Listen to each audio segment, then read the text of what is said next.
Situated close to the city centre, Sheffield Botanical Gardens were opened in 1836 and now cover 19 acres on a southwest sloping site.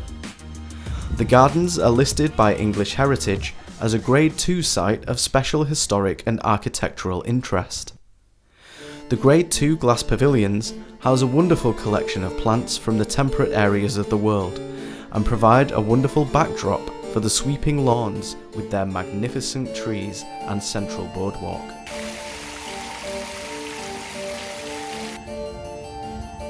Several winding paths take the visitor on an exploration through over 18 different garden areas based on geographical or botanical themes. Much loved by children of all ages is a rare Grade 2 listed bear pit, which can be found hidden between the recently renovated Mediterranean and Himalayan gardens. A well-preserved fossil of a tree-like lepidodendron, which could be 312 million years old, is displayed in the Evolution Garden. From the traditional layout of the Victorian Rose Garden to the prairie-style area designed by Professors James Hitchmore and Nigel Dunnett, there is plenty of interest for the visitor throughout the year.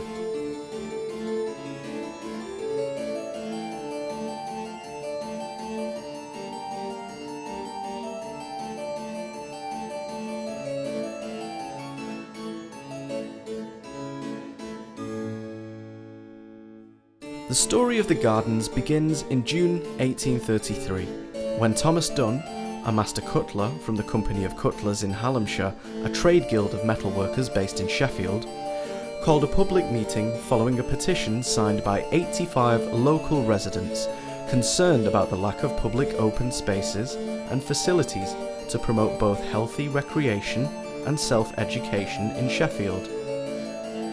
It was resolved at the meeting to develop a botanical garden.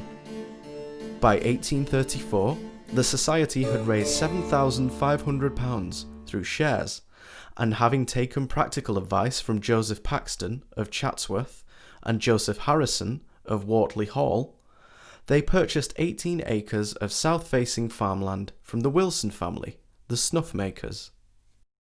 The gardens were finally opened between the 29th and 30th of June and the 4th and 5th of July 1836.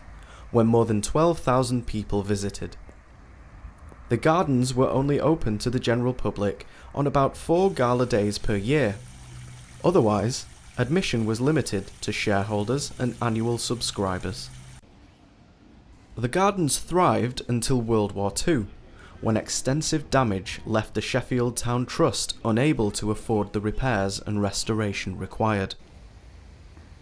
In 1951, the management of the gardens passed to the Sheffield Corporation on a 99-year lease for a peppercorn rent of 1 shilling per year, raised to 5p a quarter in 1971.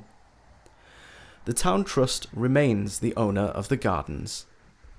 With the aid of a grant from the War Damage Commission, the council was able to instigate repairs to the domes, creating an aviary and an aquarium, and restoring Sheffield Botanical Gardens to their former glory. However, a downturn in the economy during the 1980s meant a severe reduction in funding, and once again the gardens were on their way to dereliction. In 1984, the Friends of the Botanical Gardens Sheffield, or FOBS, was established as a group providing education for the public and supporting the gardens. Practical volunteer work to help staff maintain the gardens started in 1993. In 1996, the Friends set up the Sheffield Botanical Gardens Trust, with the aim of applying for grants to restore the gardens. The restored gardens attract thousands of visitors annually. They are now established as the outdoor cultural venue for Sheffield. The theatre, art and music in the gardens events attract a further 30,000 visitors over the season. Over the past several years, funds have been accumulated to build a new education centre. There are approximately 125,000 pre- and school children in our area, and 500,000 in the natural catchment area of Sheffield Botanical Gardens. The new building was completed and opened in March 2017 and has 3 classroom areas, a library and an office for an education officer.